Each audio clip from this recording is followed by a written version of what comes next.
नमस्कार साथियों, और आप सभी का एक बार फिर से आपके अपने YouTube चैनल ऑल सब्जेक्ट्स में बहुत बहुत स्वागत है।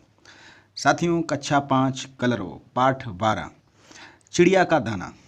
तो ये प्राचीन काल में कहानियों द्वारा लोग अपने बच्चों को विभिन्न देशों और लोक संस्कृतियों का ज्ञान देते थे। इन कहानियों में उस समय की स्थितियों और अनुभवों का वर्णन मिलता है। एक लोक कथा इस प्रकार है, और ये कहानी हम चैनल पर पहले ही कार्टून के माध्यम से सुनवा चुके हैं।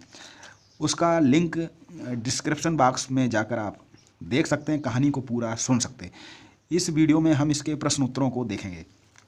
एक चिड़िया की कहानी है जिसका मटर का दाना खो जाता है, और वह अपने मटर के दाने को एक बढ़ई के निगरानी में छोड़कर गई थी और उसने खो दिया। अब वह अपनी चिड़िया जो है अपने दाने के लिए जगह जगह फरियाद करती है, उसको बढ़ई से वापस दिलवाने की गुहार करती है, सिपाही, दरोगा, राजा, सभी से। लेकिन अंत में एक चींटी उसकी मदद करती। किस प्रकार करती, ये आप कहानी पढ़कर सुनकर जान जाएंगे, जिसका लिंक हमने डिस्क्रिप्शन बॉक्स में दिया। और इस कहानी से संबंधित हम एक चित्र भी बनाएंगे, जिसको हम अपने दूसरे YouTube channel drawing with Atul Dixit में अपलोड करेंगे। उसका भी लिंक हम डिस्क्रिप्शन बॉक्स में देंगे। आप डायरेक्ट चैनल पर भी जाकर उस वीडियो को खोज सकते हैं और उस चैनल को सब्सक्राइब कर उसके सारे वीडियोज देख सकते हैं। फिलहाल उसका लिंक हम इसके डिस्क्रिप्शन बॉक्स में देंगे। अब हम चलिए इसके प्रश्न उत्तर जो हैं वो देखते हैं। तनख्वाह, तनख्वाह मीन्स वेतन। तनख्वाह पहले नौकरी होती थी, उसके बाद तनख्वाह, अब वेतन। तो अर्थ यही है कि जो हमें सैलरी मिलती है उसको कहते हैं। भल मनसाहत यानी कि सज्जनता, कहते हैं कि अपनी भल मनसाहत मत खो। क्रूर, निर्दयी, वायदा, वचन। अभियुक्त, जिसके ऊपर किसी प्रकार के अपराध का आरोप लगा हो, यानी कि मुजरिम। बंदोबस्त, इंतजाम, व्यवस्था। धृष्टता यानी ढिठाई करना, उद्दंडता करना। तो ये इसके शब्द अर्थ थे। चिड़िया को दाना बढ़ई के पास क्यों छोड़ना पड़ा? क्योंकि वो स्नान करने गई, नहाने गई थी नदी में। दाना खो जाने के बाद चिड़िया न्याय के लिए किसके पास गई? तो सिपाही के पास गई थी। अब कहानी को सुने पूरा, बहुत ही अच्छी कहानी है। और वैसे भी बच्चों को अगर आप विद्यालय में कम से कम एक कहानी, कहीं न कहीं किसी प्रकार की कोई भी कहानी ज़रूर सुनाएं, उससे बच्चों में बड़ा मनोबल बढ़ता है, उन्हें बड़ा अच्छा लगता है। और एक कोई छोटी मोटी ड्राइंग भी बनवाएं। चिड़िया ने राजा से क्या कहा?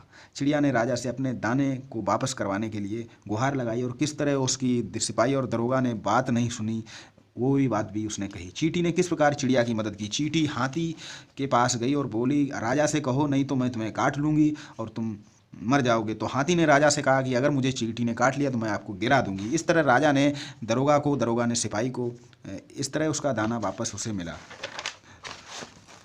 अपना दाना वापस पाने के लिए चिड़िया कई लोगों के पास गई। किसने क्या कहा, कहानी सुनकर आप लिखेंगे। किसी का कोई ज़रूरी सामान नहीं मिल रहा, आप उसकी मदद कैसे करेंगे? तो ये आप विचार करें। समानार्थक शब्द लिखिए। खुश, प्रसन्न, थानेदार, दरोगा।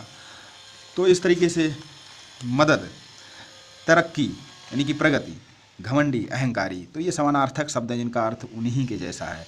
बढ़ई हंसकर बोला, अंगरक्षक जोर से चिल्लाया। ऊपर दिए वाक्यों में हंसकर तथा जोर से शब्द क्रमशः बोला और चिल्लाया क्रिया की विशेषता बता रहे हैं। क्रिया की विशेषता बताने वाले शब्दों को क्रिया विशेषण कहते हैं। सही है, संज्ञा, सर्वनाम, विशेषण, क्रिया विशेषण।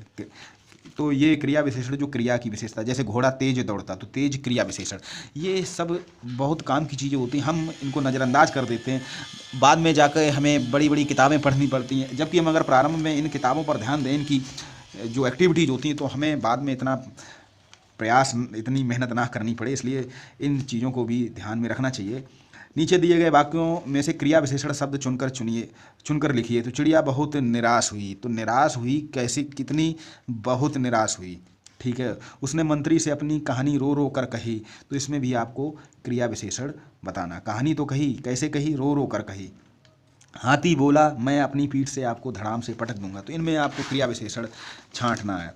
अपने क्षेत्र में प्रचलित किसी लोक कथा को अपने शब्दों में लिखिए। लिखने से जितना हम याद करते हैं उतना अगर हम लिखें तो वो हमारा याद अच्छा हो जाता है, यानी कि वो एक हार्ड ड्राइव में चला जाता है, इसलिए लिखने का अभ्यास जरूर करना चाहिए। आपके घर या आसपास में बड़े बुजुर्ग अक्सर ऐसी लोक कथाएं सुनाते होंगे। गुरुजी से कहकर अपने गांव के किसी बड़े बुजुर्ग को विद्यालय में बुलाइए, बहुत अच्छी बात होती है। वैसे भी विद्यालय में पेरेंट्स मीटिंग होती और इन मीटिंग्स में हम सिवा अगर ये भी चीज़ें करें तो बहुत अच्छा रहेगा। विभिन्न प्रदेशों की लोक कथाएँ पुस्तकालय से पढ़िए, पुस्तकालय में ऐसी पुस्तकें हैं। तो इस प्रकार इस कहानी से ये था आपका पाठ। तो डिस्क्रिप्शन बॉक्स में जाकर इस कहानी को भी सुने और इससे संबंधित जो ड्राइंग है उसको भी आप देखें। चलिए फिर मिलते हैं किसी नए टॉपिक, नए सब्जेक्ट, नई कविता के साथ। चैनल को सब्सक्राइब कर ही लिया होगा, घंटी का बटन भी दबा दिया होगा। चलिए फिर मिलते हैं, नमस्कार।